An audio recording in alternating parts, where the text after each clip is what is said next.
Hey there. How do you react when people or even great teachers say you should be more compassionate to yourself? It's true, right? But how helpful is that when we're really suffering, when we're totally hijacked by the fight, flight, freeze response? Many of the great traditions talk about the importance of compassion, and it's true, yes. And yet, I don't know about you, but there have been times when, let's put it this way, the proverbial has hit the fan. And I was listening to some teachers talking about practicing compassion, but I didn't feel I could access any of the compassion that's usually so readily available for others.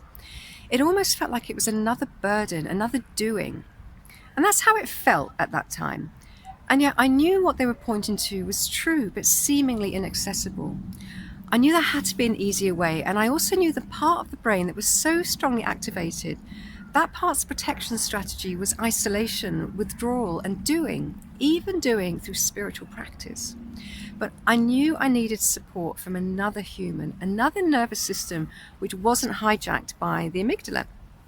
I knew I could kind of piggyback on another person's nervous system, which was more grounded in compassion or self-energy, until my own self-energy came much more to the forefront. And that's when the healing happens. And this is what happens with IFS. So how do we access compassion? My spiritual path started with the Sedona Method, and the teaching is that these fabulous qualities such as compassion, acceptance, and oneness, these are higher, or let's say more transcendental energies, are actually the earliest emanations of our true nature.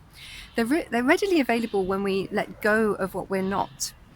And when we're in this much more expanded space, it becomes really clear that all our suffering is simply because of a mistaken identity with the person or itself, which is an experience. But it's easy to say that here today. I mean, the sun is shining and all is well in the world, right? But you tell that to someone who's really suffering or identify with a part that may well be stuck in a trauma loop, and that itself is a bold statement because some people can see in a heartbeat the truth of who they are. But what about when we are deeply identified or feeling lost in suffering or seemingly stuck in emotional flashbacks, which is very typical of complex PTSD, for example? Being told to practice compassion is wise advice, and yet when we're really blended with a part that's overwhelmed, that invitation itself can feel really unhelpful. And it struck me that IFS, supported by the compassionate presence of another nervous system grounded in self-energy, can help reveal our very own compassion without the risk of spiritual bypassing. IFS is essentially the same teaching as pointed to through the Sedona Method and many of the ancient teachings, that what we are is revealed as we let go of or unblend from what's not essentially ourselves.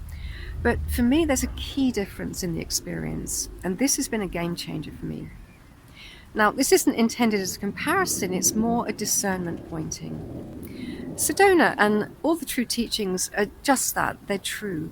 And at certain points in our journey, these true or direct teachings can be, let's say, used by parts of our system to bypass or jump over or really avoid meeting some experiences. And maybe even avoid being fully human, avoiding asking for help or admitting vulnerability despite immense suffering. IFS has really allowed me to discern much more clearly any internal resistance, avoiding or hiding or rejection, and also helped really avoid spiritual bypassing or spiritual dissociation. With IFS, as we unblend from parts, the compassion becomes really obvious, and not just compassion, but many other qualities of self, such as calmness, connectedness, curiosity, clarity, and courage. And I feel the reason IFS is so effective at revealing the natural compassion that's already there in our being, emanating from our being, is because it allows us to see and witness our inner experiences as parts rather than just, let's say, just thoughts or just feelings or just sensations. That's maybe more the language of other modalities. But with IFS, we can actually see these parts as living entities. We actually see the life force in them.